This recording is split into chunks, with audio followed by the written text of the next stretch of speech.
Like share subscribe तो खैर आप कर देंगे, पीडीएफ आपको टेलीग्राम पर मिल जाएगा। क्वेश्चन नंबर 1 आपके सामने, आप पोल भी आपके सामने है, पोल में जवाब देंगे। क्वेश्चन है Kurukh is the spoken language of the people. मैं आपको एक एक क्वेश्चन बताऊंगी कितनी बार रिपीट हुआ है ना। कुडुक, इस पे पहले भी क्वेश्चन आ चुका है, एनसीईआरटी में हम पढ़ते भी हैं। कुडुक क्या है? लैंग्वेज है, भाषा है, कहाँ के लोगों की? याद कीजिए जरा, फटाफट से बताइए। अलग अलग जगहों की भाषाओं पे चर्चा हम पहले कर चुके हैं प्रीवियसली, बताइएगा, समझेंगे चीजों को। इससे पहले कि याद तू आए, हाँ ये फालतू फालतू बातें तो मैं इतनी बढ़िया कर लेती हूँ, ये 90s के गाने मेरे दिमाग से उतरे नहीं है। देखिएगा, अगर हम बात करें, ये अटक क्यों गया, अगर हम बात करें, है ना, लाइक शेयर आप करते रहिएगा, शेयर कर दीजिए उन लोगों के साथ जो तैयारी कर रहे हैं। कुडुक की अगर हम बात करें तो कुडुक है झारखंड की भाषा, ना तो ये असम की भाषा है, ना अरुणाचल, ना मिजोरम, ये है क्या, झारखंड की भाषा है। झारखंड में रहने वाले लोग कुडुक भाषा बोलते हैं, ये हमने एनसीईआरटी में पढ़ा हुआ है। इंपॉर्टेंट क्वेश्चन है, भाषा पे एक ना एक क्वेश्चन आता ही है, कभी मिजोरम के डांस पे क्वेश्चन आ जाएगा, चिराओ जो डांस है वहां का, है ना, उस पर कई बार क्वेश्चन आ चुका है। अब क्वेश्चन नंबर 2 आपके सामने है, देखेंगे, your house is located at x. ये फेवरेट क्वेश्चन है, ये सीटेट का मन पसंद, वैसे तो ये रीजनिंग के क्वेश्चन होते हैं जब आप DT+V वगैरह की तैयारी करते हैं, बट ये सीटेट का आजकल मनपसंद ईवीएस में क्वेश्चन बन गया है कि आपका घर है एक्स पर और आपको जाना है वाई, क्योंकि वाई तो दूर ही मिलेगा, ठीक, तो घर कहाँ है? एक्स, घर है एक्स पर स्थित, ठीक, और your house is located at x, तो पॉइंट एक्स है जहां पर आपका घर लोकेटेड है, निवास है आपका, ठीक। And your school is located, school कहाँ है सरकार? वाई लोकेशन पे। दोनों ऑपोजिट हैं, although your school is just opposite but you can not go straight, मतलब ऐसे हैं तो आप ऐसे नहीं जा सकते, आपको पूरी दुनिया घूम के जाना पड़ेगा, है ना, 7 समुंदर पार करके जाना पड़ेगा स्कूल। तो देखेंगे कैसे कैसे जाएंगे, क्योंकि इनको भेजना नहीं है ना, फिर आपकी रीजनिंग कैसे चेक करेंगे, अगर सीधा स्कूल भेज दिया तो मजा कहाँ आएगा, है ना। तो your school is just opposite but you can not go straight because of the busy highway, highway है बीच में, so you first go 100 metre due north. तो आप मान लीजिए खुद को यहाँ एक्स पे खड़े हुए हैं और आप अब क्या जाएंगे, अब ऑपोजिट तो जा नहीं सकते, ऑपोजिट इधर भी हो सकता है और इधर भी हो सकता है, तो आप जाएंगे नॉर्थ में। नॉर्थ हमें पता है ऊपर होता है, बेसिक दिशाओं का ज्ञान हमें है, ठीक। नॉर्थ ऊपर है, 100 मीटर चले गए दौड़ लगाते हुए, और फिर उसके बाद क्या हुआ, then cross a 75 metre long subway which is due west. तो वेस्ट में, पश्चिम में क्या है, पश्चिम में बोलते हैं ना वेस्ट को, पश्चिम में क्या है आपका, 75 मीटर आप वॉक किए, तो इधर ईस्ट होगा, हम जाएंगे वेस्ट की तरफ, यहां से वेस्ट में गए कितना, 75 मीटर, 75 मीटर वेस्ट में चले गए हम, ठीक। फिर अब क्या करें, finally reach your school at Y which is 100 metre due south. अब यहां से आप 100 मीटर गए साउथ में, साउथ मतलब नीचे ही जाएंगे, ठीक, तो आप पहुंच गए वाई पे 100 मीटर, 100 मीटर, क्योंकि 100 मीटर ही यहां गए थे, 100 मीटर ही यहां गए थे। अब ये कह रहे हैं कि with respect to your school Y, Y से आपका घर किधर है। इन्होंने अगर ये पूछा होता कि एक्स से किस साइड है तो आंसर चेंज हो जाता, इन्होंने पूछा वाई से एक्स कहां है, यानी आपके स्कूल से घर किधर है, तो भैया ये तो ईस्ट हो गया, इधर तो ईस्ट ही है ना डायरेक्शन, अगर हम ऐसे देखें तो ईस्ट है। कितने मीटर होगा, ये 75 मीटर का गैप है बीच में, तो 75 मीटर ड्यू ईस्ट, ठीक है ना, बिल्कुल क्लियर है, कोई दिक्कत, कोई परेशानी, कोई दर्द, कोई समस्या, कहीं कोई दर्द हो क्या? कोई कह रहा है आप मैथ्स और रीजनिंग में पढ़ाओ, जमाने हो गए यार मैथ्स मुझे पढ़े हुए, अब तो ऐसी बातें करो ही मत, ये थोड़ा बहुत काम चल जाता है, इतना आता है या चल जाता है, कुछ भी कह लो। C option is the right answer, 75 metre due east, यानी पूर्व की तरफ आपको जाना है 75 मीटर। ये बेसिक ज्ञान हमारे दिमाग में होना चाहिए कि ये नॉर्थ होता है जिसको हम उत्तर कहते हैं, साउथ जिसको हम दक्षिण कहते हैं, ईस्ट यानी पूर्व और वेस्ट यानी पश्चिम, ठीक है, कोई दिक्कत परेशानी। चलिए, और ये इसके बीच में नॉर्थ ईस्ट फिर साउथ ईस्ट, ये सब छोड़ देते हैं, आगे बढ़ जाते हैं इसी बात पे। क्वेश्चन नंबर 3 देखिए, एक और ऐसा ही गणित का सवाल कह लीजिए आप इसको, या टाइम टेबल वाला सवाल कह लीजिए, डिस्टेंस वाला सवाल कह लीजिए, जो कि आता ही है, आता ही है। क्या कह रहे हैं, अच्छा इनको, मेरी वॉच को मेरी ही साउंड जो है बहुत ज्यादा डेसिबल पे लग रही है, तो बताओ हद हो गई, मतलब क्या ही करें अब। देखिएगा एक बार फटाफट से बताइए, डीएलएड की हूं और ग्रेजुएशन भी कंप्लीट है, क्या पेपर 2 भर दो, भर दो, भर दो तबस्सुम, क्योंकि कई बार कई जगह पर अलग अलग स्टेट में अलग अलग एलिजिबिलिटी के क्राइटेरिया होते हैं, तो उस केस में आप भर दीजिए, कोई दिक्कत नहीं, पेपर 1 पेपर 2। क्वेश्चन नंबर 3 देखिए और जवाब दीजिए, जवाब दीजिए। अ ट्रेन, एक रेलगाड़ी है, स्टार्टेड फ्रॉम नागरकोइल, नागरकोइल से शुरू हुई 5 जून 2020 को, अब से 2 साल पहले, सुबह के 4:15 पे। भाई 24 आवर टाइम फॉर्मेट जो है इनका होता है 24 घंटे वाला, जिसमें 12 के बाद 1 नहीं बजता, 12 के बाद 13 बजते हैं। ठीक, तो ये जो बात है हमारी सुबह के 4 बजे, भाई सिंपल है ना, 24 आवर फॉर्मेट में 4:15 लिखा है, यानी सुबह के ही 4 होंगे। तो ये सुबह के 4 बजे गाड़ी चलती है एंड रीच्ड गांधीधाम, जो कि गुजरात में है, हमने पढ़ा हुआ है एनसीईआरटी में। तो गांधीधाम पहुंचती है कब? 7 जून को, यानी 2 दिन बाद। कब? सुबह के 3:15 बजे, यानी कि वो पूरा राउंड फिगर नहीं हुआ। तो 5 जून से चली 6 जून तक, सुबह 4:15 बजे तक, 24 घंटे हो गए। 6 जून से 7 तक चली, सुबह 4:15 की जगह 3:15 तक गई, तो 48 घंटे में 1 घंटा कम है, बस 47 घंटे चली गाड़ी आपकी। और कितने डिस्टेंस कितना कवर किया? 2640 किलोमीटर। तो टीडीएस से हम याद करके रखते हैं, और वो टीडीएस क्या है? Time is equal to distance upon speed. ठीक, तो अगर हम बात करते, उल्टा कर दिया शायद मैंने, टाइम को नीचे रखेंगे, डीटीएस होता है जो भी है। तो हमारे पास डिस्टेंस क्या है? 2640 और घंटे लगे हैं हमारे 47, इतना हमें पता है। तो ये डिस्टेंस हो गया और ये टाइम हो गया। एसडीटी होता था जिसको हम याद करते थे, तो स्पीड हमें पता लग जाएगी कितनी रही होगी। ठीक है, एसडीटी, टीडीएस नहीं, एसडीटी। तो अगर हम बात करें स्पीड निकालेंगे, यहां हम देख रहे हैं सब में 5 है, यानी अगर हमें 47 का टेबल नहीं आता होगा, ऐसा मैं मान ही लेती हूँ क्योंकि मुझे भी नहीं आता, बट मेरे में इतना कॉमन सेंस है कि हमें पता होगा कि भैया 5 जा ही होगा, ये है ना, पंजे ही होगा। तो 47 पंजे अगर हम करेंगे तो 234 और समथिंग निकल करके आ जाएगा, और फिर उसके बाद हम इन में से जो मन करे आपका। बट जब आप 47 5 जा करेंगे तो 234 और समथिंग आएगा, उसके बाद ये 290 बच जाएगा जब कट करेंगे, यानी 29 बचेगा। और 290 का मतलब है कि हमें 6 पे ही जाना पड़ेगा, 4 पे नहीं जा सकते, 2 पे नहीं जा सकते, क्योंकि 47 पंजे में हमने क्या किया था? 234 लगे थे, तो हमें उससे ज्यादा ही चाहिए। तो ये कॉमन सेंस है कि 6 ही आएगा इसके बाद। तो ये 56 पॉइंट समथिंग आ रहा था, मैं कैलकुलेट करके देखा था जब, तो आंसर हो गया आपका सी ऑप्शन। ये तो बेसिक गणित है, बेसिक। ठीक, आगे बढ़ेंगे क्वेश्चन नंबर 4 पर। अब इस तरह का कोई और सवाल मेरे ख्याल में नहीं है, ये सेट जब मैं देख रही थी। बताइएगा एक बार, क्वेश्चन नंबर है 4, मजेदार questions. The best period for the people of Bihar, Bihar के लोगों के लिए मस्त मौसम कब होता है मधुमक्खी पालन का, बी कीपिंग का? बताइएगा। ये भी आपकी एनसीईआरटी में गिवन है और ये क्वेश्चन मल्टीपल टाइम्स पूछा जा चुका है। हम कह सकते हैं मोस्ट इंपॉर्टेंट है, लगभग हर बार या पता नहीं कितनी बार। जब से मैंने सीटेट देना शुरू किया था बचपन में, 2014-15 की बात है, 14 में फर्स्ट ईयर में दे दिया था, हाँ, तब से आज तक ये क्वेश्चन पूछा जाता रहा है, टाइम एंड अगेन। ठीक है जी, कोई दिक्कत हो तो बता दीजिए, नहीं हो तो भी बता सकते हैं आप, बट अभी तो आपको जवाब देना पड़ेगा। 2018 में कंप्लीट हुआ है, क्या कंप्लीट हुआ है? ग्रेजुएशन। डीएलएड 2017-19 का सेशन है। मेरी 6 to 8 वाला पेपर दे सकती हूँ, मतलब आपने बीच में ही शुरू कर दिया था मैडम, तो इस केस में आपके साथ पंगा हो सकता है अफरोजा, है ना, क्योंकि बट अब तो डिग्री डिप्लोमा एक साथ अलाउड है, भर दो यार, भरने में क्या जा रहा है। पहले से गारंटी तो अभी कोई नहीं दे सकता, बट हाँ आपको एक साथ नहीं करने चाहिए थे, ऐसा कई लोग करते हैं। हम लोग 12,000 लोग जुड़ चुके हैं और लाइक किया है सिर्फ 4,000, 3.9K लोगों ने, तो ये बहुत ही नाइंसाफी है।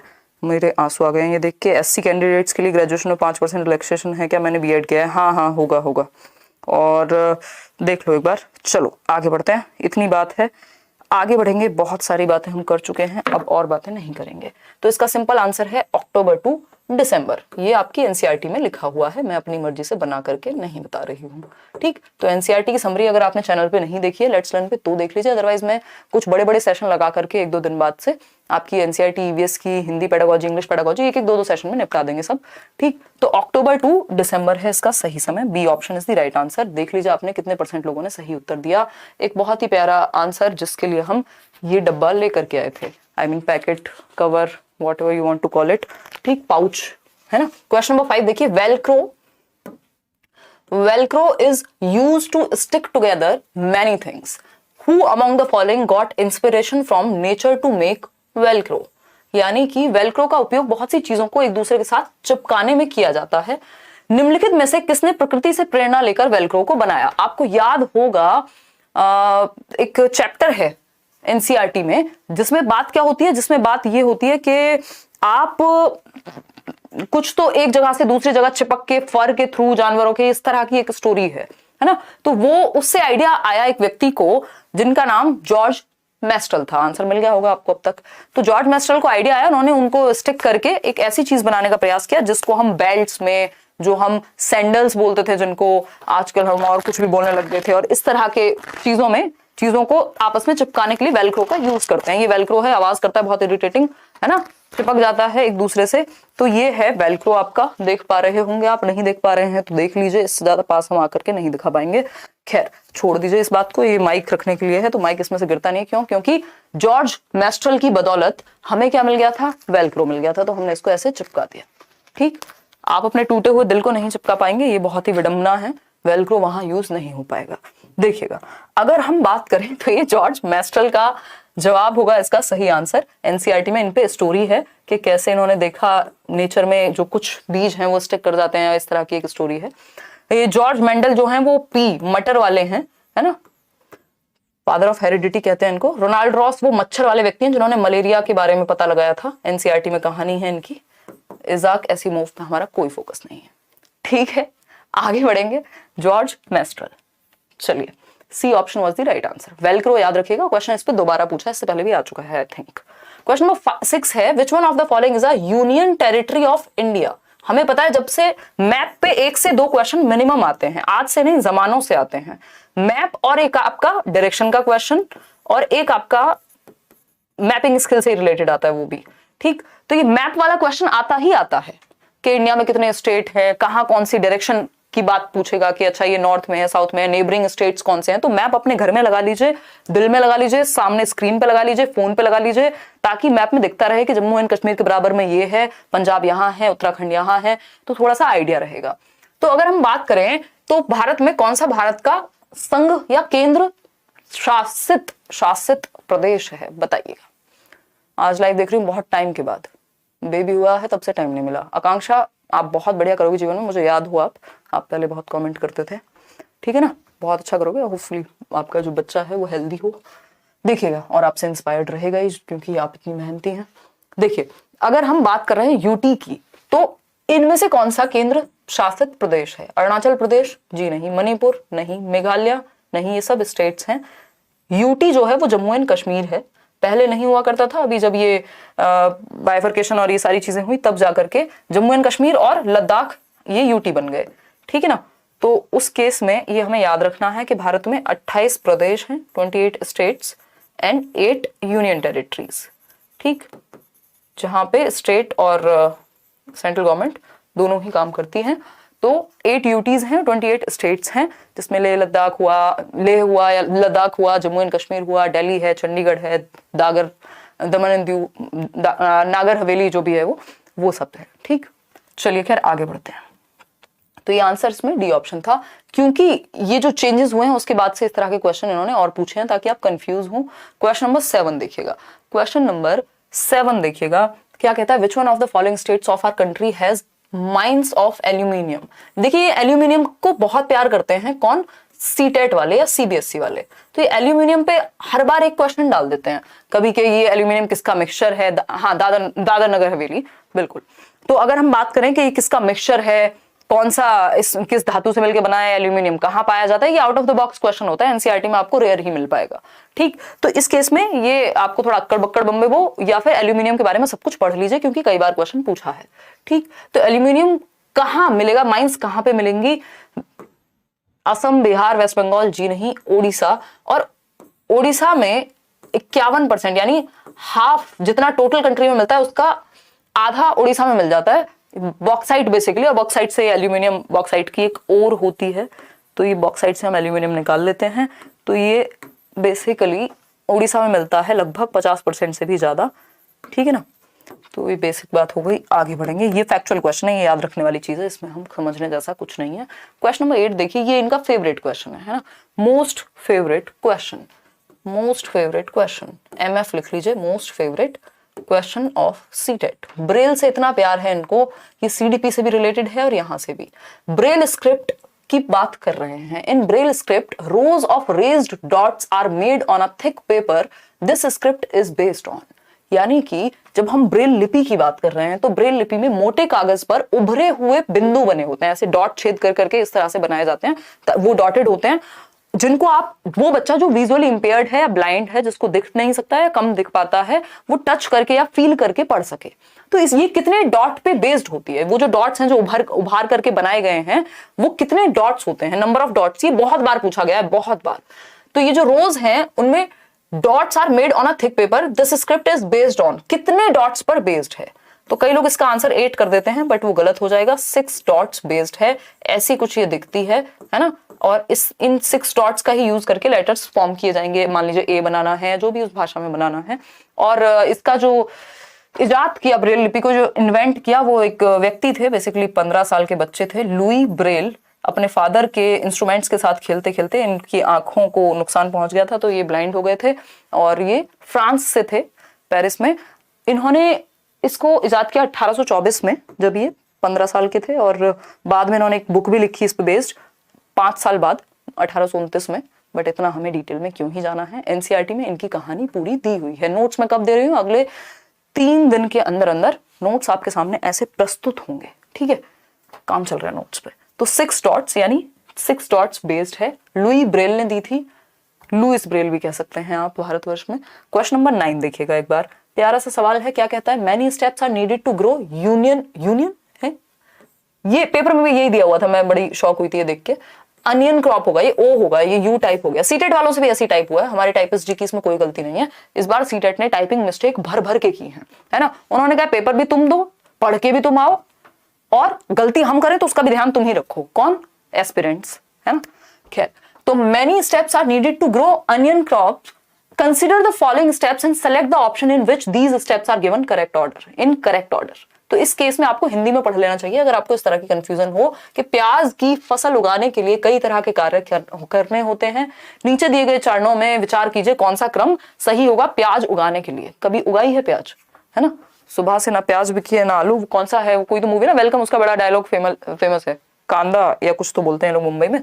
चलो खैर, हमें तो स्टेप से मतलब है, किसी ने खेती की हो, खेती करते हुए देखी हो, तो ये कॉमन सेंस वाले स्टेप्स हैं। इसमें ऐसा कुछ नहीं है कि आपने प्याज उगाई होगी तभी आपको पता होगा, या रट्टे लगाए होंगे तब पता होगा। समझते हैं। Digging to loosen the soil, यानी मृदा को खोदकर नरम बनाना पहला स्टेप होना चाहिए। बिल्कुल सही बात है। फर्स्ट स्टेप क्या होना चाहिए कि आप मृदा को खोदकर नरम बनाएंगे। भाई पहले डिग तो करेंगे ना, कुछ भी अगर उसमें उगाना है तो आप उससे पहले डिग करेंगे। खेत भी क्या करते हैं, डिग किया जाता है या नॉर्मल जुताई बोलते हैं वेस्टर्न यूपी में, तो पहले डिगिंग होगी, ठीक है।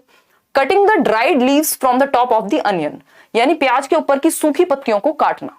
ये ऐसा नहीं हो गया कि नींव बनाई नहीं और 4th फ्लोर पर डायरेक्ट पहुंच गए, है ना, कि 4th फ्लोर डायरेक्ट बना दिया और नींव नहीं है, तो ये तो बेकार की बात होगी। पहले अनियन बड़ी तो हो, उगाई तो जाए, तब तो उनको अलग करोगे ड्राइड लीव्स से, तो ये तो हवा की बातें हो गई, इसको हटा देते हैं अभी के लिए। सोइंग ऑफ सीड्स, हाँ, जब आपने ये मिट्टी को खोदा था उसके बाद आप क्या करेंगे, बीज बोएंगे, तब तो काट पाएंगे, ठीक। तो सेकेंड स्टेप हो गया।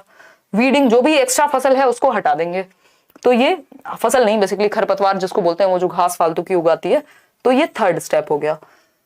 प्लकिंग द अनियन आउट, ये 4th स्टेप हो गया, हाँ भैया निकालेंगे। फिर उसके बाद कहीं जाके हम ये कट करेंगे, जो उसके ऊपर का होता है ना, प्याज कभी देखी हो तो ऊपर से हटाना होता है, ठीक। तो ये कहानी सही है। फर्स्ट स्टेप हमारा ए ही रहेगा, सब में ए है, कैसे पहचाने। सेकंड स्टेप हमारा सी है, तो सी, ये दोनों ऑप्शन हट गए, यहां पे भी है ए में और सी में भी है। फिर उसके बाद 3rd स्टेप हमने कौन सा समझा था, वीडिंग, तो डी कहाँ है, यहां है, तो आंसर हो गया आपका सी ऑप्शन, ठीक। आप थोड़ा जल्दी भी कर सकते हैं पेपर में, मुझे तो मजे लेकर के करना है ताकि आपको समझ में आ जाए चीजें, ठीक है ना। तो आगे बढ़ेंगे नेक्स्ट क्वेश्चन पे। क्वेश्चन नंबर 10 देखिएगा। क्वेश्चन नंबर 10 क्या कहता है भाई, क्वेश्चन नंबर 10 कह रहा है there is a place in our country called cold desert. ये भी क्या है, एमएफ है। एमएफ बोले तो मोस्ट फेवरेट क्वेश्चन है, किसका, सीटेट का। क्यों, क्योंकि ये कोल्ड डेजर्ट इतनी बार पूछ चुका है कि अब तो सपने में भी कोल्ड डेजर्ट आता है ना। वैसे भी कोई हरी भरी जिंदगी है नहीं, तो कोल्ड डेजर्ट आता है सपने में भी। This area is high, dry and flat, यानी एक तो ये ऊंचाई पर है, ड्राई है मतलब सूखा है, और फ्लैट है, ठीक, और कोल्ड भी है, तभी तो कोल्ड डेजर्ट कह रहे हैं ना हम। तो इस केस में हमारे देश में एक स्थान है जिसे ठंडा रेगिस्तान कहा जाता है। यह क्षेत्र ऊंचा, सूखा और समतल है। लेह लद्दाख, क्या है ये, लद्दाख। दार्जिलिंग कहां से सूखा है, इतनी बारिश होती है, शिलोंग मेघालय बारिश होती है भर भर के, कहां से सूखा है ये, शिमला चले जाओ कभी, मिलेगी बारिश, बर्फ सब मिल जाएगा। लेह लद्दाख जो है वो सूखा है, कोल्ड डेजर्ट इसीलिए कहते हैं। D option is the right answer. आगे बढ़ेंगे क्वेश्चन नंबर 11 पर। क्वेश्चन नंबर 11 देखिएगा और फिर बताइएगा कि क्या विचार हैं आपके इस सवाल के बारे में। एक क्वेश्चन ये जड़ों पे भी आता ही है कि किन में बीज होते हैं, किन फलों में या सब्जियों में, किन में नहीं होते हैं। ठीक, अफरोजा क्या पूछ रहे हो? 2021 में पेपर 1 क्लियर किया था, ग्रेजुएशन प्लस डीएलएड कैटेगरी दिया था, कहीं पर प्राइमरी लेवल पे अप्लाई करना समय है, डीएलएड एंड सीटेट क्वालिफाई दे सकती हूँ। हाँ, कोई दिक्कत नहीं है, उससे तो कोई फर्क ही नहीं पड़ता। आप जहां पे डीएलएड दिखाओगे वहां ग्रेजुएशन क्यों दिखाओगे, जरूरत ही नहीं पड़ेगी, कोई दिक्कत नहीं है। 2021 में किया था तो नो इश्यूज, कोई दिक्कत नहीं है। ऐसा लगता है आप लोग काश मेरे सामने होते। कई बार पढ़ के मुझे ही अपनी मर्जी से सेंस बनाना पड़ता है क्या कैसे लिखा है, इतने खतरनाक तरीके से लिखते हो कई बार। तो बताओ फटाफट से, जल्दी बताइएगा, इससे पहले कि आप गलत जवाब दें मैं इधर आ जाती हूँ। अगर हम बात करें क्वेश्चन नंबर 11 की, तो फ्रॉम द फॉलोइंग फ्रूट्स, कुछ फल दिए हैं, एंड वेजिटेबल्स, कुछ सब्जियां दी हैं, select those which have seeds inside, उनको सेलेक्ट करना है जिनमें बीज पाए जाते हैं।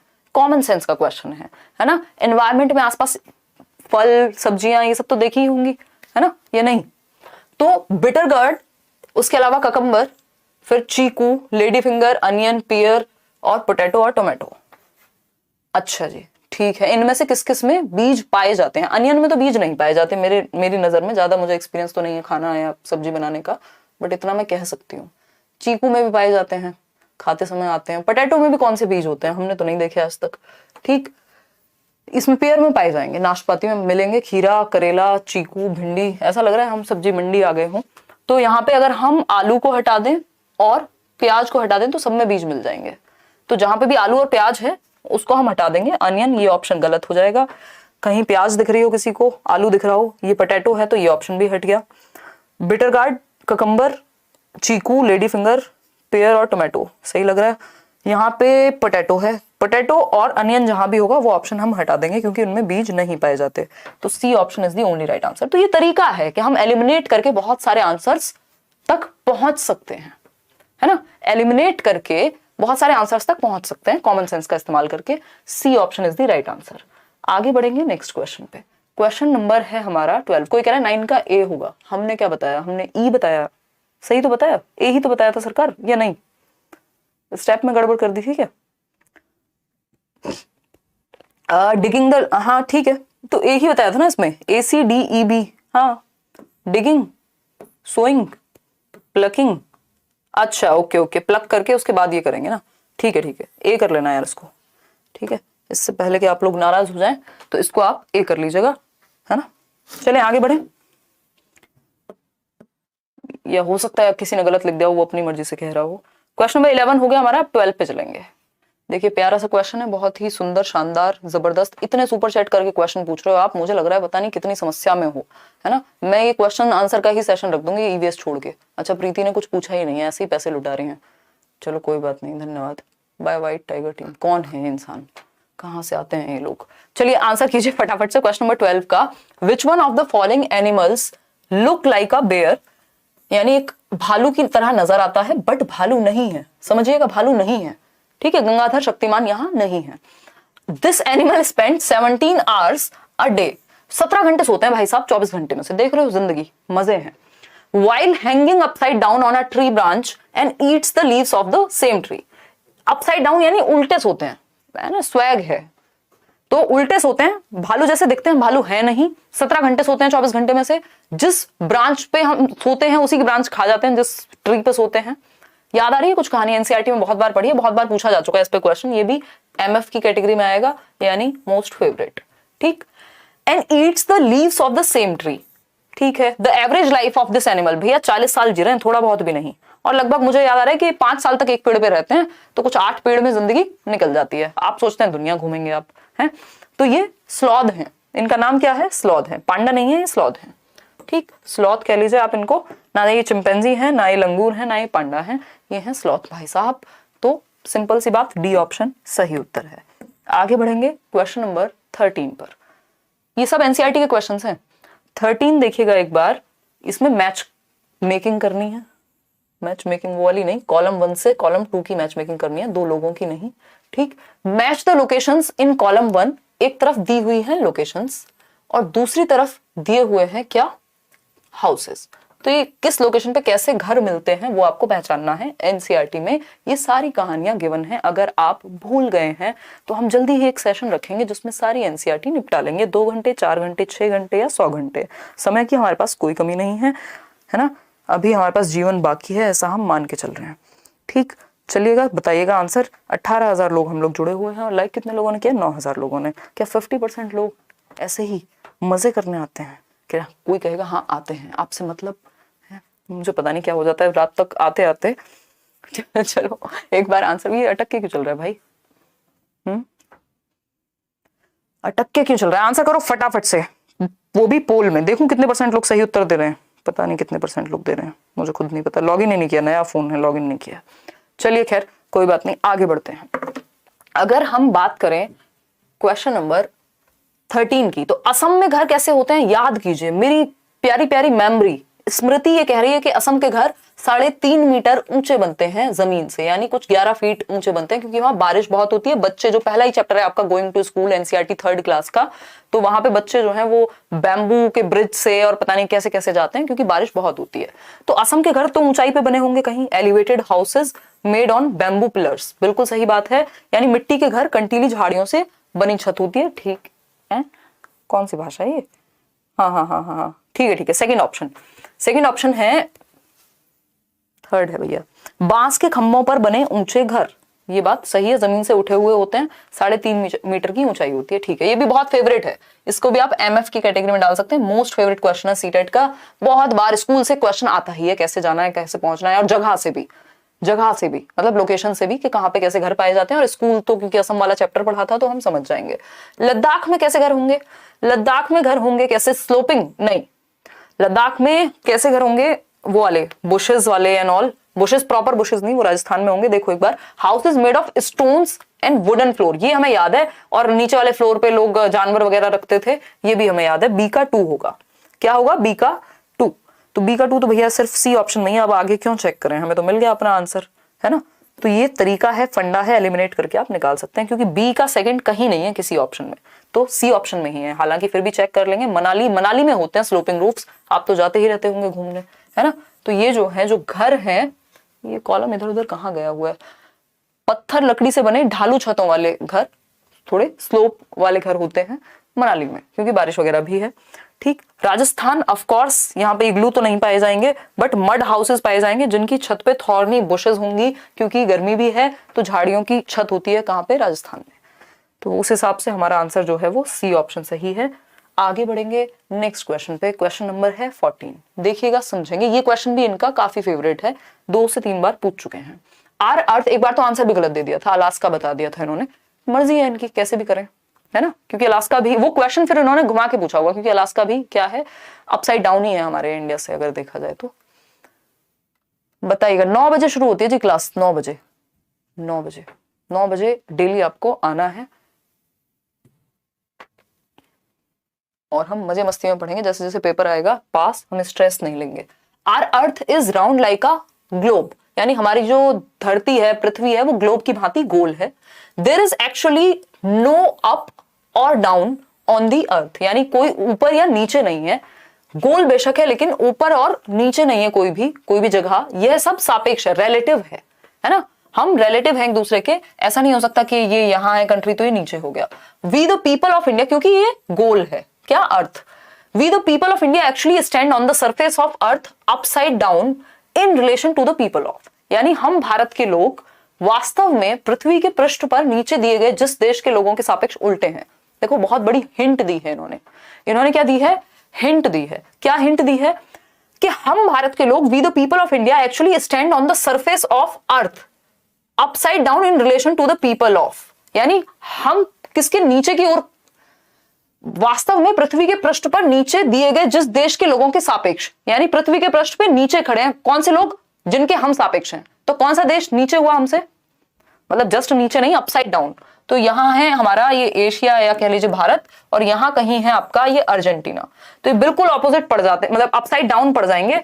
तो हम कहेंगे कि हम अर्जेंटीना के लोगों के क्या हैं, अपसाइड डाउन है, रिलेटिव पढ़ेंगे हम। तो B option is the right answer. ये जितने भी लोग कह रहे हैं कि आप फीस लेंगे, ये क्लासेस फ्री होंगी, जो हम एक एक दो दो क्लासेस जितने भी अलग अलग सब्जेक्ट की तैयारी करने वाले हैं सब फ्री होगा। पेड में मैं सिर्फ सीडीपी पढ़ाती हूँ, मेरी कोई जिम्मेदारी नहीं है ईवीएस पढ़ाने की, है ना, ये सिर्फ आप लोगों के लिए मेहनत की जाती है। क्वेश्चन नंबर 15 देखिएगा, क्वेश्चन नंबर 15 समझते हैं। अगर हम बात करें, in order to get more yield from his fields a farmer is growing paddy crops over and over again using excess of fertiliser and pesticides. एक फार्मर है जो ज्यादा फसल उग जाए या मिल जाए उनको, इसलिए वो क्या कर रहे हैं, पैडी क्रॉप यानी सेम फसल बार बार उगा रहे हैं। अब वो कोई भी क्रॉप हो, अगर सेम फसल बार बार उगाई जाए तो एनसीईआरटी में हमने पढ़ा है बंजर हो जाती है जमीन, मतलब बैरन लैंड हो जाएगी। और ऊपर से बहुत सारे फर्टिलाइजर का भी यूज कर रहे हैं, पेस्टिसाइड्स का भी यूज कर रहे हैं, तो इससे क्या होगा, सॉइल वो बंजर हो जाएगी। तो more useful for the paddy crops only, कुछ ऐसा मतलब नहीं। फर्टाइल हो जाएगी, बिल्कुल भी नहीं। प्लफ और सो कर सकते हैं, बहुत अच्छा हो जाएगा, फिट हो जाएगी, नहीं। Ultimately unfit for growing any crop. भाई ज्यादा सेम क्रॉप उगाई अगर उन्होंने, तो फिर कोई भी क्रॉप उगाने लायक वो जमीन बचेगी नहीं, ठीक है ना, बैरन लैंड हो जाएगी, बंजर हो जाएगी जमीन। ठीक है, कोई दिक्कत परेशानी, मजा आ रहा है ना? हाँ, बस मजा आना चाहिए। D option is the right answer कि बंजर हो जाएगी जमीन, यानी अनफिट हो जाएगी, किसी भी फसल को उगाने के लायक नहीं बचेगी। क्वेश्चन नंबर 16 देखिएगा सरकार, ये कहता है which of the following sets correctly represent 4 of the, ये थीम पे भी, इसको भी इंपॉर्टेंट एमएफ में डाल लीजिए, यानी मोस्ट फेवरेट क्वेश्चन में, ठीक। तो which of the following sets correctly represent 4 of the 6 themes. हमें पता है एनसीईआरटी में 6 थीम्स है, या पूरी जो एनसीईआरटी बुक्स हैं आपकी 3rd to 5th तक की, वो 6 थीम्स पे बेस्ड हैं। वो थीम्स कौन से हैं, रात को सोओगे तो भूल नहीं पाओगे, अभी याद करेंगे अगर आपने पुराने सेशन में नहीं देखा है तो, ठीक। तो 4 of the 6 themes suggested in the EVS syllabus as per prescribed by NCF 2005 ने कुछ टोटल 6 थीम्स दी हैं। अब इन 6 थीम में से कौन सी 4 थीम यहां ऑप्शन में है? प्लांट्स कोई भी मेन थीम नहीं है, सब थीम है, ठीक। एनिमल्स, ये भी सब थीम है। फैमिली एंड फूड, ये मेन थीम है। मटीरियल अगेन कोई मेन थीम नहीं है। तो इस 6 में से 4 यहां नहीं मिल पाई, सिर्फ फैमिली मिली 6 में से जो है। फैमिली एंड फ्रेंड्स सही है, फूड सही है, वाटर सही है, ट्रेवल सही है। तो यहां पे family and friends, food, water and travel, family and friends एक में ही आते हैं, है ना। तो 4 थीम हमें यहां मिल गई हैं बी ऑप्शन में। Things we make and do, food, materials and plants, ये मटीरियल्स एंड प्लांट्स जो है ये मेजर थीम में नहीं आते, 6 थीम के अंदर नहीं आते, ये सब थीम है, ठीक। थीम के अंदर वाली थीम है ये। वर्क एंड प्ले भी मेजर थीम नहीं है। तो हमारे पास सिर्फ बी ऑप्शन बचता है, परिवार और दोस्त, मित्र, भोजन, पानी और यात्रा। 6 थीम्स हैं टोटल, अगर आपको वो पता होंगी तो आप आंसर तक हर हालत में पहुंच जाएंगे, चाहे आपसे कुछ भी पूछ ले। ये 6 थीम्स कौन सी हैं भैया एनसीईआरटी में गिवन? सबसे पहले है फैमिली यानी परिवार, family and friends, family and friends, ये वैसे हम कॉमर्स में यूज करते थे एंड, बट आप कर लीजिए, अभी क्या ही फर्क पड़ता है, आपको कौन सा पेपर में लिख के आना है। फैमिली एंड फ्रेंड्स यानी परिवार और मित्र। उसके बाद आपको खाना भी चाहिए, खाएंगे क्या, ठीक, फूड चाहिए। फिर फूड के बाद पानी भी पिएंगे, वाटर भी चाहिए। फिर उसके बाद क्या चाहिए, अब देखो शेल्टर भी चाहिए, कहाँ रहे हैं, पानी पी के थोड़ा ना काम चल जाएगा, खाना खा के थोड़ा ना चल जाएगा, छत चाहिए सर पे, ठीक, शेल्टर भी चाहिए। फिर अब आप कहेंगे यार घर तो हो गया, आप थोड़ा घूमने का प्लान बनाओ, वैष्णो देवी जाते हैं, है ना, ट्रेवल, ठीक। फिर आप 6th में क्या कहेंगे कि अब कुछ काम भी तो चाहिए यार करने को, things we make and do, things we make and do, ठीक, मेक एंड डू। हिंदी और इंग्लिश मीडियम पे अटके मत रहिए, ये मत सोचिए हाय रे ये फैमिली लिख दिया इंग्लिश में, कैसे समझूं परिवार कहते हैं, है ना। बेसिक चीजें हैं, आपके पेपर बाइलिंगुअल आता है तो आप चेक कर सकते हैं, बाइलिंगुअली भी आपके समझ में आ जानी चाहिए चीजें। पेपर में कुछ लिख के नहीं, आंसर वही होगा 4 ऑप्शंस में से, बस आपको पहचानना है, रिकॉग्नाइज करना है, ठीक। तो आपको समझ में अगर आ गया होगा आप रिकॉग्नाइज कर लेंगे। पहला थीम क्या है, फैमिली एंड फ्रेंड्स। इसके कुछ सब थीम्स होते हैं, वो हमारे लिए इंपॉर्टेंट नहीं है, क्योंकि अगर हमें 6 थीम्स पता होंगे तो हम सब थीम तक पहुंच जाएंगे, समझे कि नहीं। कुल्लू मनाली जाएंगे, अच्छा वैष्णो देवी नहीं जाएंगे, हैं, जोर से बोलो, नहीं बोलेंगे। फूड, फैमिली एंड फ्रेंड्स यानी परिवार और दोस्त, फिर हमें चाहिए खाना साथ में बैठ के खाने को, फिर हमें फूड के बाद वाटर चाहिए, हालांकि आधे घंटे से पहले नहीं पीना चाहिए, बट फिर भी आप पी लीजिएगा। फिर शेल्टर चाहिए रहने को, फिर अब काम नहीं चल रहा, ट्रेवल भी चाहिए, घूमेंगे भी, और things we make and do, कुछ तो काम करेंगे भी। Family and friends, family and friends, food, water, shelter, travel, things we make and do, चिल्ला चिल्ला के घर में सबको बता दीजिए कि हमने 6 थीम्स पढ़ी हैं और इसी पे पूरा सिलेबस आपका बना हुआ है। एनसीईआरटी जितनी भी लिखी गई है इन्हीं 6 थीम्स के अराउंड लिखी गई है, इन्हीं के सब थीम्स को यूज करके और सारी चीजें। चलिए खैर आगे बढ़ते हैं, अभी और भी अच्छे सवाल बाकी हैं। ईवीएस के साथ मजे की बात यह है कि इसकी जो पेडागोजी है, अगर आपने एक सेट सॉल्व कर लिया और ठीक से समझ गए तो वो पेडागोजी सेम ही रहती है, इसमें कोई अंतर नहीं आता। वो 15 नंबर आपके सेट हैं, अगर आप एक सेट भी ढंग से समझ जाएं तो। समझ पाए कि नहीं? हिंदी के गरीबों का मजाक उड़ा रही है मैम आप। ऐसा नहीं है दक्ष, हिंदी हमारी मातृभाषा है। मैं खुद हिंदी मीडियम में पढ़ी हूँ लगभग 10वीं कक्षा तक, ठीक है। ये थोड़ी बहुत मेहनत मैंने भी की है और थोड़ी बहुत मेहनत आप भी करेंगे और साथ में दोनों भाषाओं से सीख जाएंगे। क्योंकि मैं पेडागोजी और एजुकेशनल साइकोलॉजी वगैरह डिस्कस करती हूँ तो उसकी जितनी भी स्टैंडर्ड बुक्स थी वो सब इंग्लिश में ही थी, तो मैंने इंग्लिश में ही पढ़ी है वो। तो इसलिए मेजर लैंग्वेज जो है, फिर दिल्ली आके इतने साल इंग्लिश मीडियम में ही पढ़ाई की, तब बड़ी बैंड बजी। तो हिंदी के गरीब मैं बिल्कुल नहीं कह रही हूँ, है ना। और इस बात को ऐसे ना लिया जाए, बट समय की दरकार है, जरूरत है, डिमांड है कि हम इतनी इंग्लिश समझ रहे हैं, स्कूल में भी पढ़ाने जा रहे हैं अगर 5वीं तक के टीचर बनने भी, कि हम बाइलिंगुअल बात समझ तो पाए एटलीस्ट, ठीक है ना। तो ऐसे नेगेटिवली नहीं लेना है किसी बात को। क्वेश्चन नंबर 17 देखिए एक बार।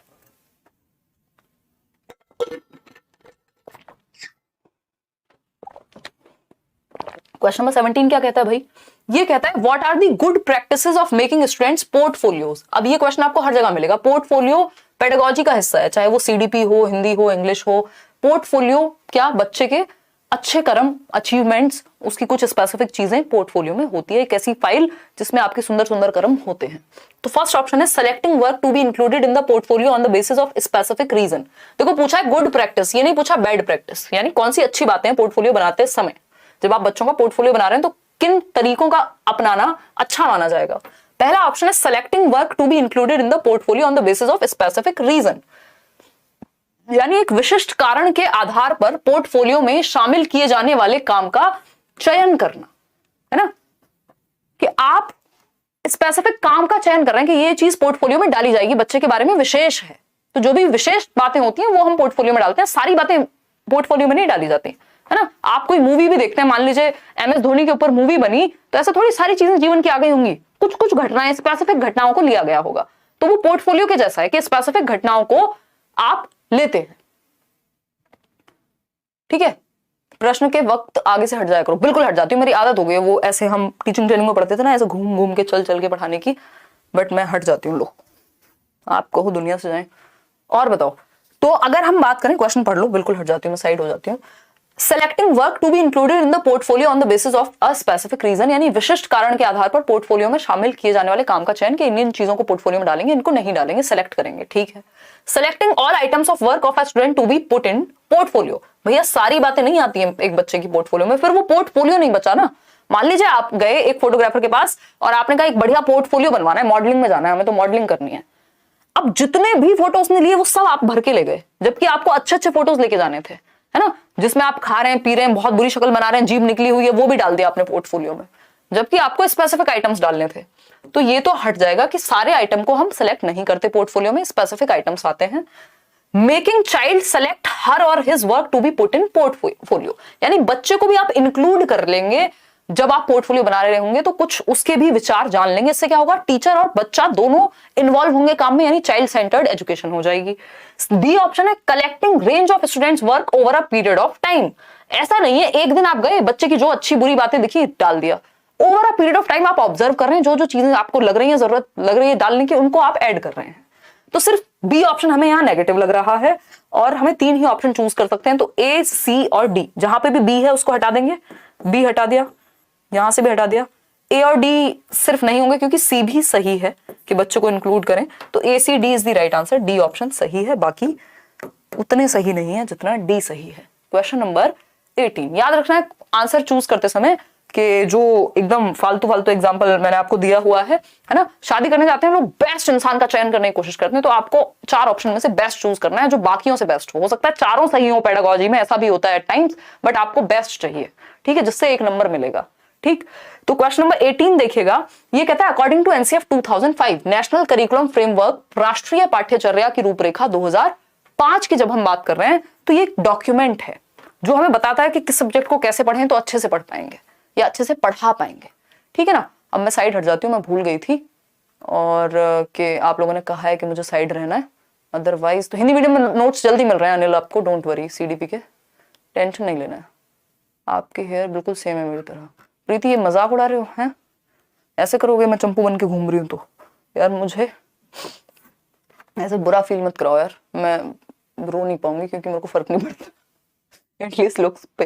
तेलंगाना कह रही है, तेलंगाना से हैं। अच्छा प्रीति, D.Ed 14 to 16 बैच है, तेलुगु मीडियम की सीटेट लिखने की, ठीक है। किसकी सीटेट में आपकी वजह से I got 102 marks, I attempt, love you so much. अच्छा थैंक यू सो मच प्रीति, मुझे लगा आपका कोई क्वेश्चन है बट बहुत अच्छा लगा पढ़ के, धन्यवाद। शिवानी, ओके धन्यवाद शिवानी। चलिए आ जाइए क्वेश्चन नंबर 18 देखिए, एनसीएफ के अकॉर्डिंग कौन सी एक बात सही है, ट्रू है? अगर यहाँ नॉट लिखा होता तो आंसर चेंज हो जाता। About syllabus of EVS, EVS के सिलेबस के बारे में कौन सी बात सही है? इस क्वेश्चन से हम कई बातें जानेंगे जिनसे आपका डायरेक्ट ऐसे ऐसे ऐसे कई नंबर आएंगे। क्यों? क्योंकि वो क्वेश्चंस हर बार रिपीट होते हैं, ऐसा कोई साल नहीं है जिससे ईवीएस के सिलेबस से क्वेश्चन ना आया हो। इसको तो एमएमएफ लिख लेना, मोस्ट फेवरेट क्वेश्चन है ये। किसका? सीटेट का, क्योंकि पेडागोजी का ये टॉपिक कॉमन है। ऐसा नहीं हो सकता सीटेट पेपर ले, ईवीएस पूछे और ये टॉपिक ना पूछे। समझ पा रहे हैं? महत्व समझ रहे हैं? समझ रहे हैं या नहीं समझ रहे हैं? नहीं समझ रहे हैं तो भी बता दीजिए, समझ पा रहे हैं तो भी बता दीजिए। हम लोग जुड़े हुए हैं कितने? 19,000 लोग हम लोग जुड़े हुए हैं। चलिए आगे बढ़ते हैं। 12,000 लोगों को सेशन पसंद आया है। सिलेबस के बारे में ईवीएस के एनसीएफ के अकॉर्डिंग क्या सही है? तो EVS syllabus is presented as integration of environmental education and social science. ना ना ना ना ना ना मुन्ना ना, 3 सब्जेक्ट हैं जिनका इंटीग्रेशन है। ये तो सिर्फ एनवायरमेंटल एजुकेशन एक हो गया और सोशल साइंस दूसरा हो गया, नहीं चल पाएगा। EVS syllabus is a thematical integration of social science and environmental education. Again 3 subject हैं, 2 सब्जेक्ट का इंटीग्रेशन यानी एकीकरण नहीं है। 2 सब्जेक्ट नहीं है मिले हुए ईवीएस में, 3 सब्जेक्ट हैं। चलिए आगे बढ़ते हैं। EVS syllabus is integration of science and environmental education. अब सोशल साइंस को खा गए इस बार ये, तो 2 ही सब्जेक्ट बचे फिर से। डी ऑप्शन है, EVS syllabus is the integration of environmental education, बिल्कुल सही बात है। और उसके बाद सोशल साइंस सही बात है और साइंस सही बात है। तो D option is the only right answer कि ईवीएस का जो पाठ्यक्रम है उसमें विज्ञान, सामाजिक विज्ञान और पर्यावरण शिक्षा का एकीकरण है, यानी इंटीग्रेटेड एजुकेशन की बात करता है एनसीएफ के सब्जेक्ट्स को एक साथ जोड़ करके पढ़ाया जाए। क्योंकि बच्चे छोटे हैं, जब हम 3rd to 5th की बात कर रहे हैं, प्राइमरी लेवल पे बात कर रहे हैं, 3rd to 5th भी हटा दें अगर, तो ईवीएस के बारे में कुछ बातें हैं जो आपको पता होनी चाहिए। तो 3rd to 5th पे क्या होता है? एक तो इंटीग्रेटेड फॉर्म में हम ईवीएस पढ़ा रहे हैं, यानी एकीकृत रूप में। क्योंकि बच्चा छोटा है तो उसको डराएंगे नहीं बहुत सारे सब्जेक्ट पढ़ा करके। हम क्या करते हैं, ईवीएस के थ्रू ही या ईवीएस में ही क्या पढ़ा देते हैं? 3 सब्जेक्ट का एकीकरण है ना। ईवीएस में 3 सब्जेक्ट का समायोजन है एक तरह से, ठीक। वो 3 सब्जेक्ट कौन से हैं?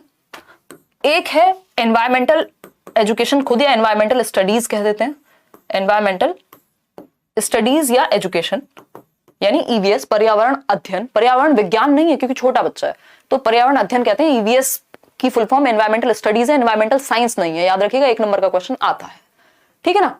पूरे सब्जेक्ट का 1 शॉट वीडियो अभी बनाएंगे सीटेट, जिन्होंने भी पूछा है क्वेश्चन, टेंशन मत लो, मैं अभी 2-4 दिन में शेयर कर दूंगी सारी स्ट्रेटेजी। इसके अलावा साइंस दूसरा सब्जेक्ट है, यानी बच्चों को जो साइंस का ज्ञान है वो भी आप ईवीएस के थ्रू ही देंगे। ऐसा क्यों करते हैं उस पर भी आएंगे। और सोशल साइंस भी हम ईवीएस के थ्रू ही पढ़ा देते हैं बच्चों को।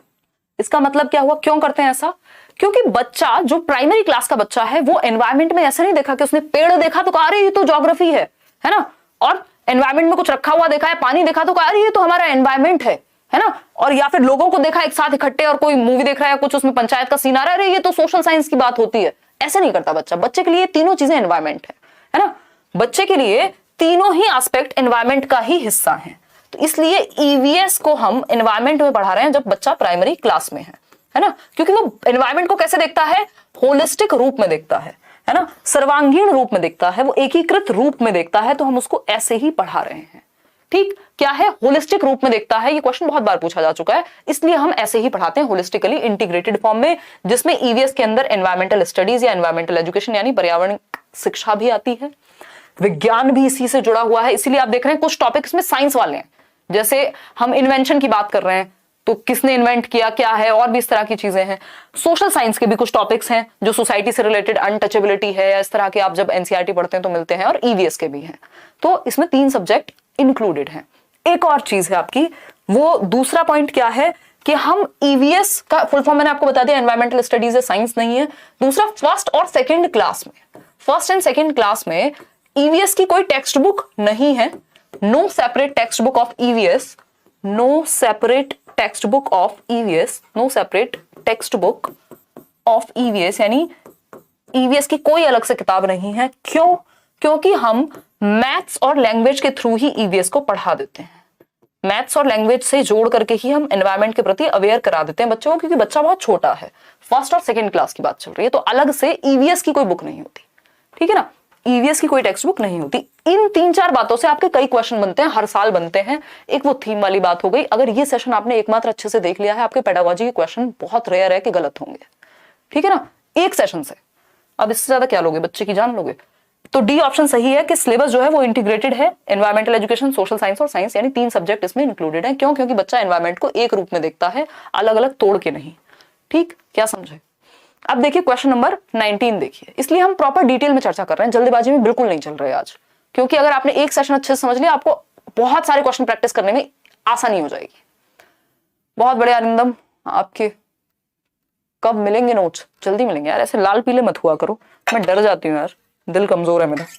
देखो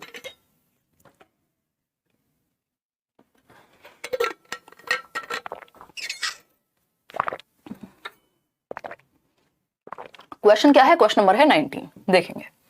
N EVS teacher asks her और his learners to conduct a survey, क्या कंडक्ट करने को कह रही है? Survey on different fuels used in the neighbourhood, यानी क्या डिफरेंट ईंधनों का इस्तेमाल किया जाता है। किसी घर में चूल्हे पर रोटी बन रही है, किसी घर में गैस पे रोटी बन रही है, किसी घर में स्टोव का यूज हो रहा है, किसी घर में कुछ और, मतलब अलग अलग प्रकार के ईंधन जो यूज हो रहे हैं नेबरहुड में, उस पर सर्वे करने को कहा बच्चों को कि जाओ, यहाँ 150 फैमिलीज हैं आसपास, और जा जाकर के सर्वे करो, घर घर नोट करो किसके घर में कौन सा ईंधन यूज होता है, वो कैसे खाना बनाते हैं।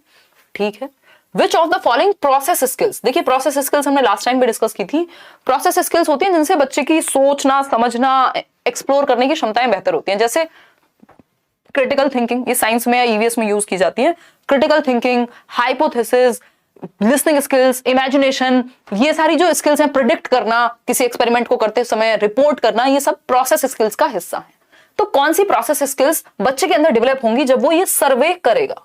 तो सर्वे करते समय वो हाइपोथेसाइज करेगा कि उसने परिकल्पना की होगी, नहीं आपकी शक्ल देख के लग रहा है आप ना फलानी गैस पे खाना बनाते होंगे, है ना, आपके यहाँ तो बढ़िया वाली गैस होगी जो दिखने में सुंदर होगी, या फिर आपके यहाँ तो चूल्हा होगा, आपकी शक्ल पे लिखा है। ऐसे थोड़ा ना करेगा बच्चा, पहले से परिकल्पना कर लेगा, वो तो जाके रिकॉर्ड करेगा, तब पता लगेगा ना कि सर्वे में क्या है क्या नहीं। सर्वे में पूछा जाता है ना भाई, आप देखते हैं जनगणना भी एक तरह का सर्वे है कि आप पूछते हैं आपके घर में कितनी चीजें हैं, कितने मेंबर हैं, क्या है, अपनी मर्जी से थोड़ा ना बता देंगे। अच्छा आपको देख के लग रहा है आंटी आपके 5 बच्चे होंगे, हैं, आंटी कहीं भग जाए यहाँ से। ठीक। फिर बी ऑप्शन है क्रिटिकल थिंकिंग। क्रिटिकल थिंकिंग यानी समालोचनात्मक चिंतन। आपको एनालाइज थोड़ा ना करना है कि क्रिटिकल थिंकिंग लगे, कि आपको सिर्फ रिकॉर्ड करना है। ठीक। सर्वे में रिकॉर्डिंग, बिल्कुल सही बात है, 100%। सर्वे में आप रिकॉर्ड करते हैं कि क्या डेटा आपको मिला, वो डेटा रिकॉर्ड करेंगे।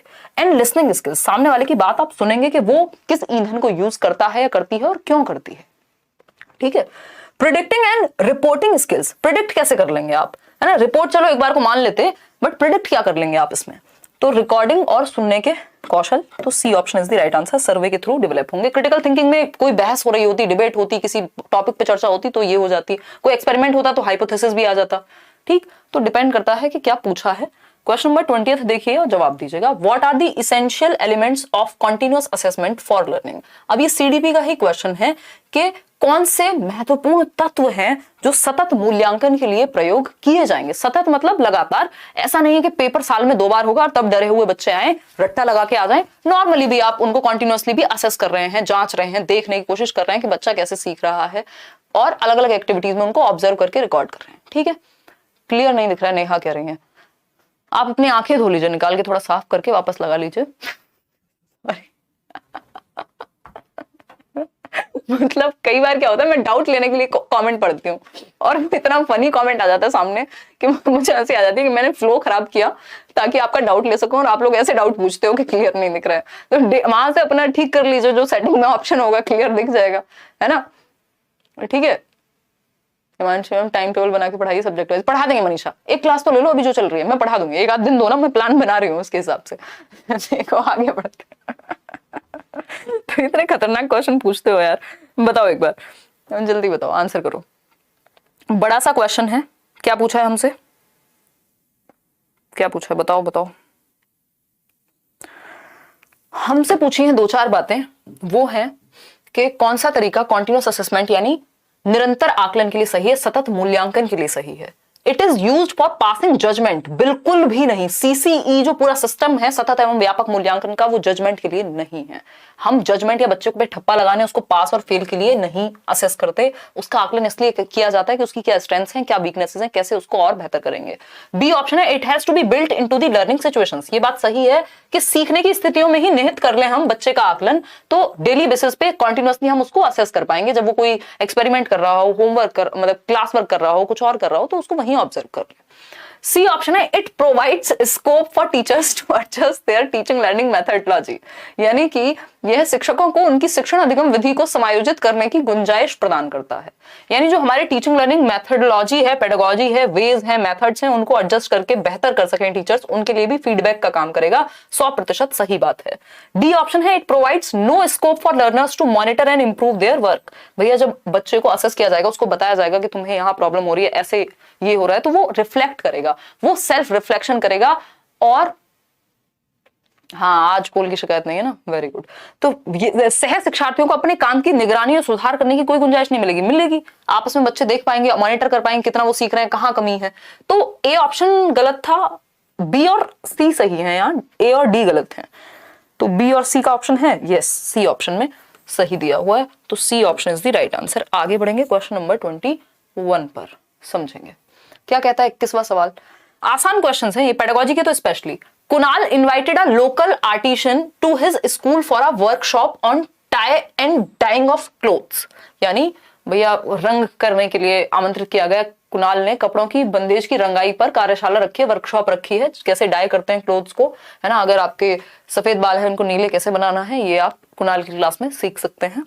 ठीक, The purpose of inviting local artisan are the following except, यानी जब आप लोकल आर्टिशियन को बुला रहे हैं, एक ऐसे व्यक्ति को जो लोकली काम करता है उस चीज में, उसका रीजन क्या है। इसको कम्युनिटी रिसोर्स बोलते हैं, कि जो कम्युनिटी में लोग हैं, काम कर रहे हैं, उनको आप एग्जाम्पल के लिए क्लास में बुलाते हैं और फिर उनसे बच्चा सीखता है, क्योंकि वो रियल लाइफ एग्जाम्पल होगा।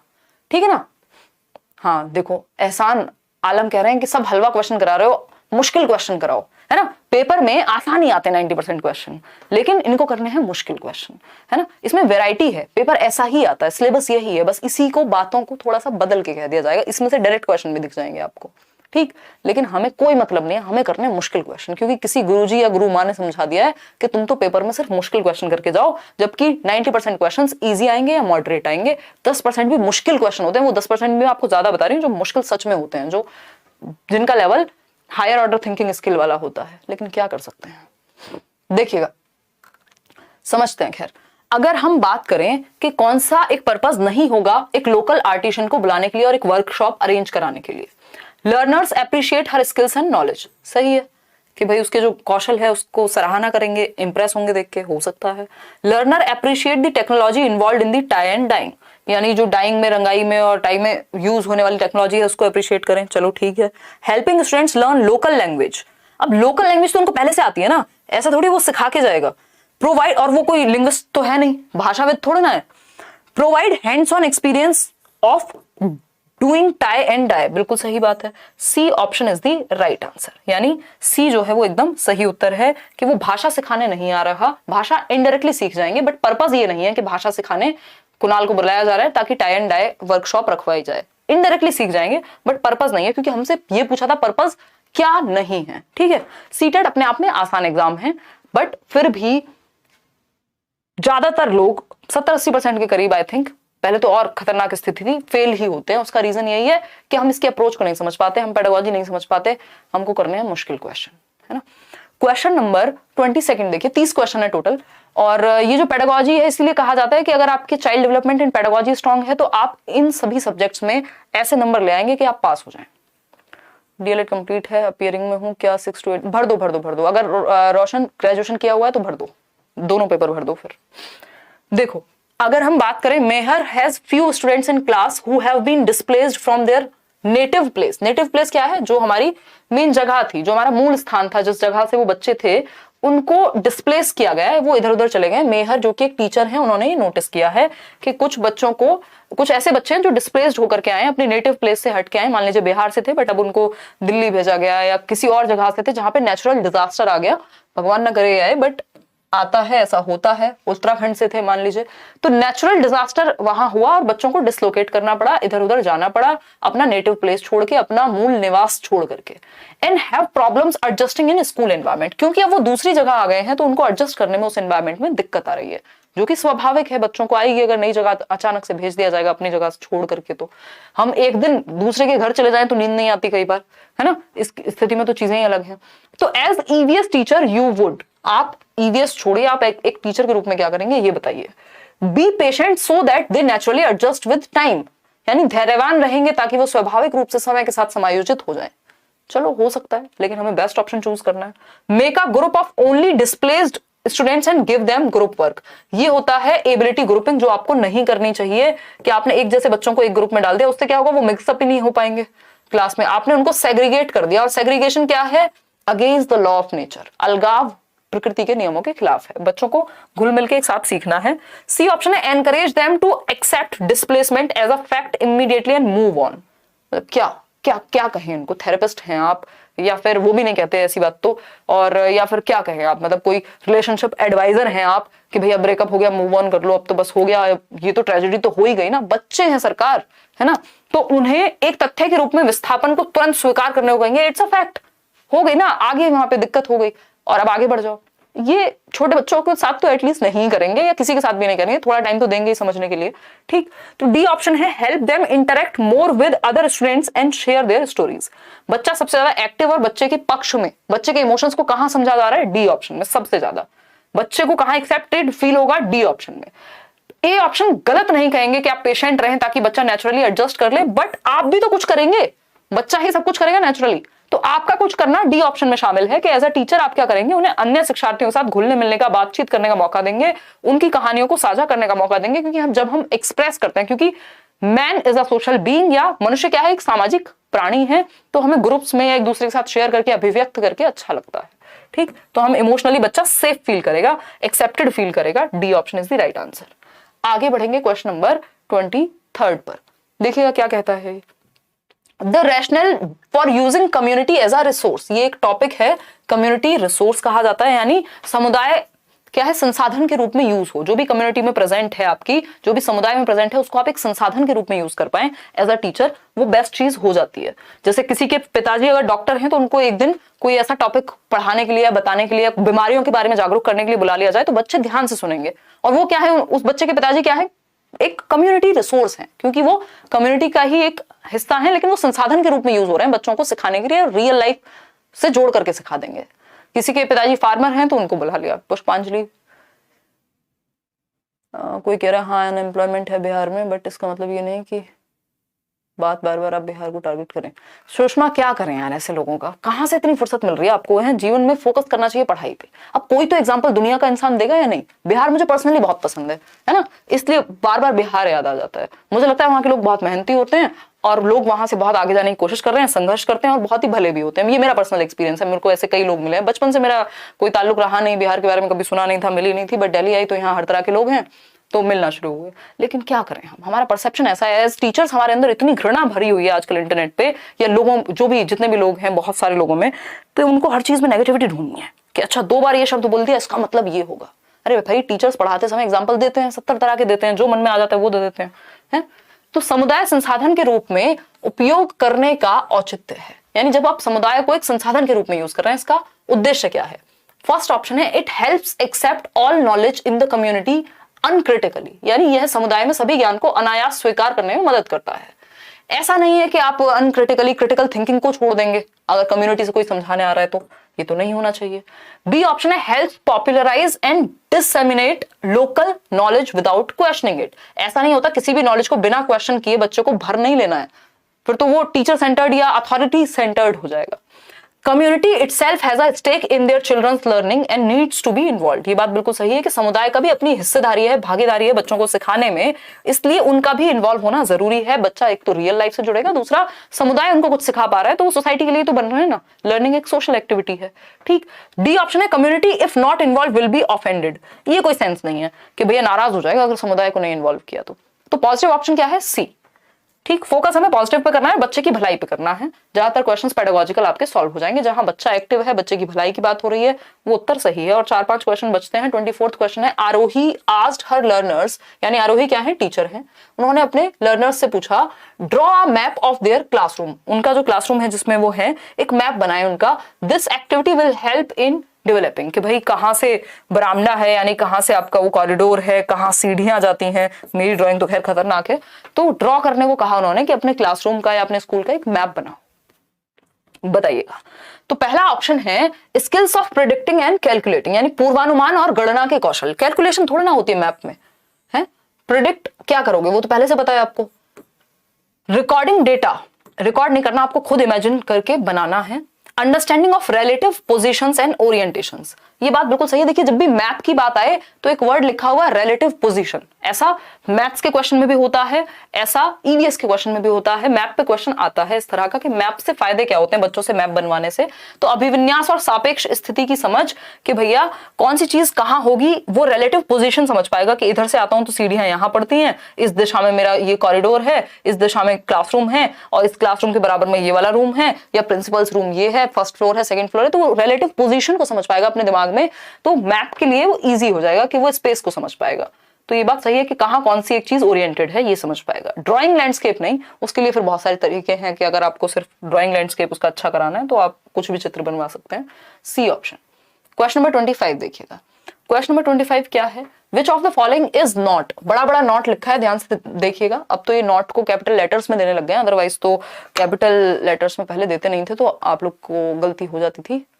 रूढ़िवादी धारणा मत रखिए, आप लोग पढ़ाई पर ध्यान दीजिए। बिल्कुल सही बात है मिस्टर लर्नर, आपने नाम भी बिल्कुल अच्छा रखा है। और मैं तो लीस्ट रूढ़िवादी इंसान हूँ, at least when it comes to society. हो सकता है मेरे पर्सनल बिलीफ एक दो हों, भाई हर इंसान के हो सकते हैं, वैसे भी उसमें स्टीरियोटाइप खैर शामिल नहीं है, बट जेंडर सेंसिटिव और नॉन स्टीरियोटिपिकल इंसान हूं मैं पर्सनली, तो आप ऐसा कभी ना सोचें।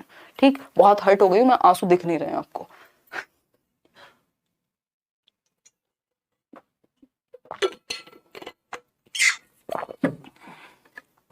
देखिएगा, खैर अगर हम बात करते हैं कि निम्नलिखित में से क्या पाठ्यचर्या के करिकुलम है, कि हाँ करिकुलम में तो पाठ्यचर्या ही होगा, चर्चा भी नहीं। पाठ्यचर्चा के विकास के लिए मार्गदर्शक सिद्धांत नहीं है, यानी करिकुलम किस एक प्रिंसिपल के आधार पर नहीं बनाना चाहिए, यानी बच्चों की भलाई की बात कौन सा एक ऑप्शन नहीं कर रहा। सिंपल है। पहला ऑप्शन है connecting school knowledge to outside world, यानी रियल लाइफ से कनेक्ट कर दो, तो ये तो अच्छी बात है, हमें तो नॉट पूछा है। Ensuring that learning shifts from rote methods, ये भी बात सही है कि रटने से शिफ्ट हो जाए, मीनिंगफुल लर्निंग बन जाए, सही है।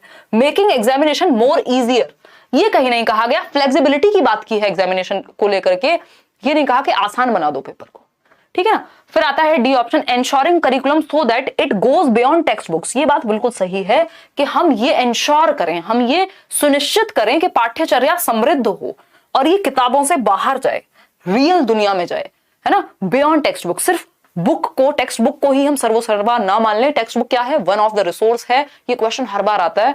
तो टेक्स्ट बुक सब कुछ नहीं है, टेक्स्ट बुक के बाहर बहुत सारी दुनिया है। चाहे आप फील्ड ट्रिप कराइए, बच्चे को एक्टिविटी कराइए, उससे डिस्कशन डिबेट जो मर्जी कराइए, टेक्स्ट बुक एकमात्र संसाधन नहीं है, एक संसाधन है बहुत सारे संसाधनों में से। तो ये आंसर आपका यहां सही है, सी ऑप्शन, क्योंकि यही गलत है और जो गलत है वही सही है क्योंकि पूछा ही गलत है। परीक्षा को आसान बनाने की बात किसी भी करिकुलम में नहीं की गई, फ्लेक्सिबल बनाने की या अच्छी रियल लाइफ से जोड़ने की बात की गई है। आसान बनाना क्या होता है? आसान तो अपने आप ही लगेगा अगर बच्चे को समझ में आ गया होगा तो। मुश्किल तो वही लगता है ना जो समझ में नहीं आता। क्वेश्चन नंबर 26 देखिए, while assessing learners in EVS are has to avoid, यानी क्या हमको बचाना चाहिए। देखिएगा, ईवीएस में शिक्षार्थियों के आकलन करते समय बचना होगा, किस चीज को अवॉइड करना चाहिए ये पूछा है। वी हैव टू अवॉइड या समथिंग लाइक दैट होगा, ये आर हैज टू क्या होता है, ये इस बार सीटेट ने खूब गलतियां की हैं। देखिएगा, एक बार जवाब दीजिएगा, फटाफट से जवाब दीजिएगा फिर आगे बढ़ेंगे। माही व्लॉग आएगा वॉच और फोन को लेकर के। वाह वाह वाह वाह। चलिए नवल सिंह जवाब दे दीजिए। अगर हम बात करें कि ईवीएस पढ़ाते समय या आकलन करते समय किस चीज को अवॉइड करना है, किस चीज से बचना है, यानी कौन सी चीज नेगेटिव है। Variety of ways to collect information, ये तो पॉजिटिव है भाई, वैरायटी ऑफ वेज तो इस्तेमाल करनी ही चाहिए। जानकारी एकत्रित करने के लिए विभिन्न तरीकों का प्रयोग करें, चाहे वो पोर्टफोलियो हो, एनेक्डोटल रिकॉर्ड्स हो या और बाकी डेटा हो। बी ऑप्शन है immediate recording of event for rich accurate details, यानी सटीक तरीके से हम डिटेल्स को रिकॉर्ड करें, ठीक है। Using group work as basis of assessment, यानी ग्रुप वर्क, बच्चों को ग्रुप में असेस करें, ठीक है। Using technical language during assessment, ये बात सबसे खराब है। टेक्निकल लैंग्वेज से बचना है आपको ईवीएस में। फैमिलियर लैंग्वेज का यूज करना है, यानी परिचित भाषा जो बच्चे के एनवायरमेंट से जुड़ी हुई हो। आप देखते हैं ईवीएस की बुक्स भी या एनसीईआरटी की जितनी भी बुक्स हैं, स्पेशली 6 to 8 तक, 1st to 5th तक, वो ऐसे लिखी गई हैं जो बिल्कुल बच्चों की भाषा में, आम बोलचाल की भाषा में। टेक्निकल वर्ड्स को अवॉइड करना होता है, ये अच्छी टेक्स्ट बुक का लक्षण नहीं है। इस पे क्वेश्चन कई बार पूछा जा चुका है, तो टेक्निकल वर्ड्स को हमने अवॉइड करना है। D option is the right answer. Question number 27 देखिए, थोड़ा सा बड़ा सवाल है बट कर लेंगे आप, मुझे भरोसा है। 3 सवाल और हैं इसके बाद, फिर आप अपने घर और मैं अपने घर। वैसे तो आप अपने ही घर हैं अभी भी, बट फिर भी ये डायलॉग थोड़ा अच्छा लगता है बोलने में, तो बोल देते हैं, बोलने में क्या जाता है। ठीक है जी, फटाफट से बताइए, इससे पहले कि अब आपको नींद आ जाए और मुझे भी, तो आप जवाब दे दीजिए। ठीक, जवाब दीजिए, जवाब। बहुत ही बढ़िया, बहुत ही बढ़िया। 9 बजे डेली आएंगे, पढ़ाई करेंगे मस्त तरीके से। देखिएगा क्वेश्चन क्या है। There is a story in class 5 about Ronald Ross, यानी रोनाल्ड रॉस के बारे में एक कहानी है।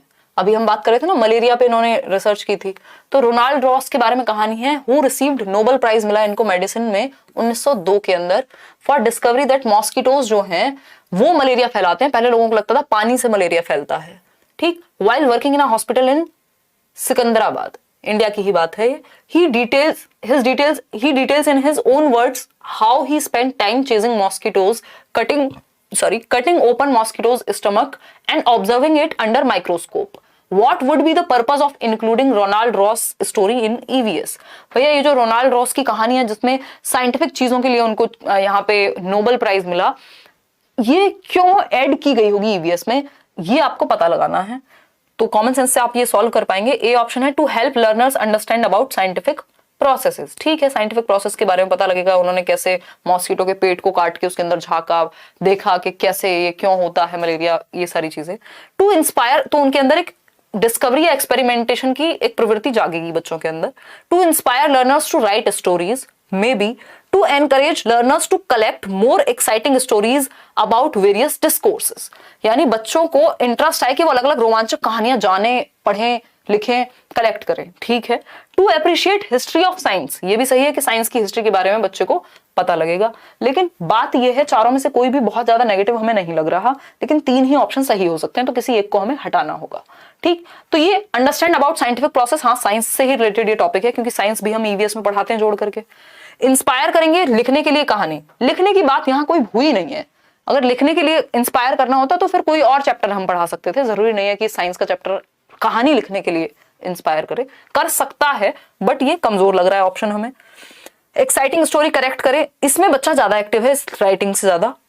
क्योंकि क्यूरियोसिटी बढ़ेगी। हिस्ट्री ऑफ साइंस, क्योंकि साइंस का ही टॉपिक है, तो ये भी सही है। तो कमजोर ऑप्शन में सिर्फ बी लग रहा है। ये भी ऐसा नहीं है कि बहुत नेगेटिव है, ये भी पॉजिटिव होता अगर ऑप्शन चारों का हमारे पास ऑप्शन होता। तो ए सी डी सही होगा, जो कि है बी ऑप्शन में। तो B option is the right answer. आगे बढ़ेंगे, थोड़े क्वेश्चन बड़े होते हैं पेडागोजी में कई बार, बट ईजी है। अब बात करते हैं क्वेश्चन नंबर 28 की। ये क्या कहता है भाई, Bhushan wanted to integrate the theme travel in his language class of class 2. What would you suggest as the most suitable resource for his classroom transaction? यानी भूषण अपनी कक्षा में, भूषण क्या है, एक टीचर है, एक शिक्षक है, अपनी कक्षा 2 की बात हो रही है, जहां पे ईवीएस की कोई टेक्स्ट बुक होगी नहीं, बट ईवीएस को हम कौन सी थीम है, यात्रा, ट्रेवल। 6 थीम्स है ना, उन्हीं में से एक थीम है आपकी, थीम है यात्रा यानी ट्रेवल। इसको इंटीग्रेट करना है किस चीज में, क्या पढ़ाते समय, लैंग्वेज यानी भाषा जब वो पढ़ा रहे हैं, क्योंकि लैंग्वेज और मैथमेटिक्स के थ्रू ईवीएस पढ़ाया जाता है क्लास 1 और 2 में, ठीक, क्योंकि अलग से ईवीएस की नोटबुक टेक्स्ट बुक नहीं होती। तो कौन सा एक रिसोर्स मोस्ट सूटेबल होगा? ऑडियो विजुअल का इस्तेमाल करें ट्रेवल के लिए, पोएम सुनाएं ट्रेवल पे, models on modes of travel या children's own experiences of travel.